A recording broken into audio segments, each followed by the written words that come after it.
I've been in this automobile space for 25 years, and I've seen a lot of things when it comes to people leasing cars that they're not thinking about. So I hope you got your pen and paper ready, because if you're not leasing a car, maybe you have a friend, a neighbor, or someone that is looking to lease, or maybe they're already leased, or maybe you're looking to lease a vehicle. But anyway, 3 red flags when it comes to leasing a vehicle. Number 1 is cash down when it comes to getting a lease. Well, in most cases, you should. If you're trying to get to a certain payment, you should put money down. But you have to know that after that lease is up, you don't get that money back. So if you put $3,000 to $4,000 down on a lease because you want to be at maybe that $375, that $400 payment, and then your lease, you're not going to get anything back. You're going to have 0. And the one thing what people don't think about, you don't make payments during your 24-month lease or your 36-month lease.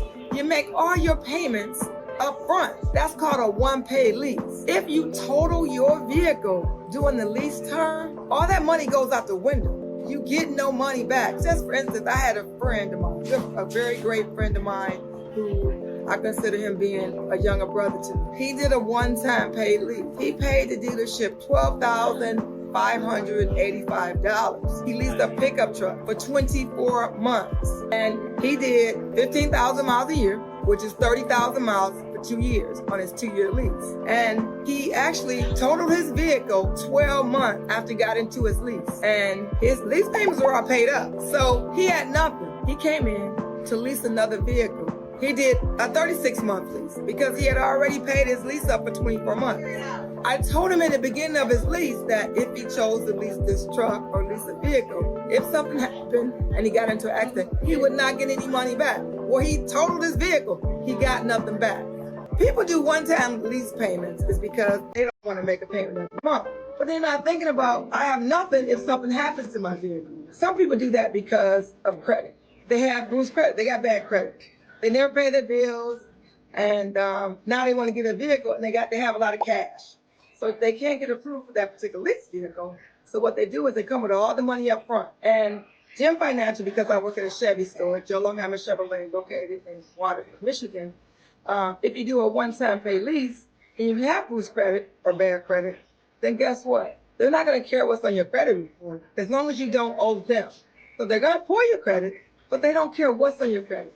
So if you have student loans that are delinquent, you have credit cards that are charged off, and you might even have a car loan you had through, just say Ford or Chrysler, they're going to put you in that one-time paid lease. That's why sometimes people do one-time paid leases. Number 2, another red flag is trades. People trade in their car and they look to get into a lease. Now, what I find a lot of times is that people have negative equity. Now, negative equity is when you owe more on your car than what it's worth. And I'll give you an example. Say if you owe $12,000 on your vehicle and the dealership gives you $8,000. Now that's $4,000 that needs to go onto another vehicle. Now, people are not thinking, well, how much really am I getting for my trade? The only thing they're looking at is payment when it comes to leasing.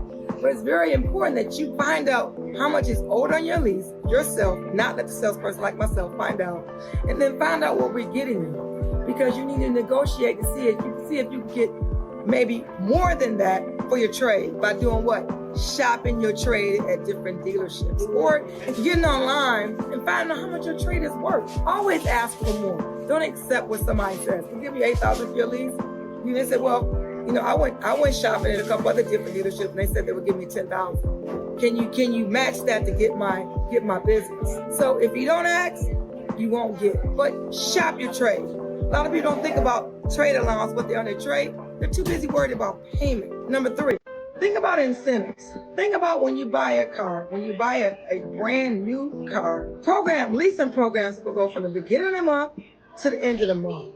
So the last day of the month, on the 30th or 31st, that's when the month ends as far as the programs. But people don't ask the salesperson, are there any other incentives that I may qualify for? In the land or the town I live in Michigan, it's a General Motors town. So General Motors, Ford, Chrysler town. The majority of people that come into the dealership at Joe Longheimer Chevrolet, majority of them have GM discount. Now maybe 20% don't have GM discount, but that 80% have the General Motors discount. So they're always asking for, is any extra incentives? It's a program out there called Costco. Is it Costco compatible with GM discount? Can you use both of them together? Now, a few years back, you could use a Costco with a GM discount, but now you can't use Costco with GM discount or any other rebates out there that qualify. Is there lease loyalty?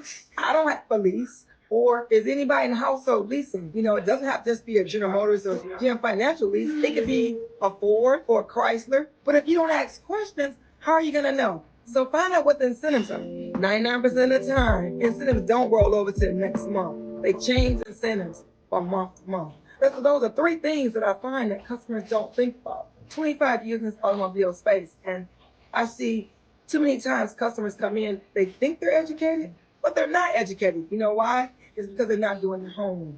This is the purpose of me doing the videos that I do, because I want to educate you. But if you watch my video, go ahead and subscribe, share my video, and then enjoy my channel. I want you to enjoy this ride because I want you to learn from somebody else's mistakes and not learn from your own mistakes.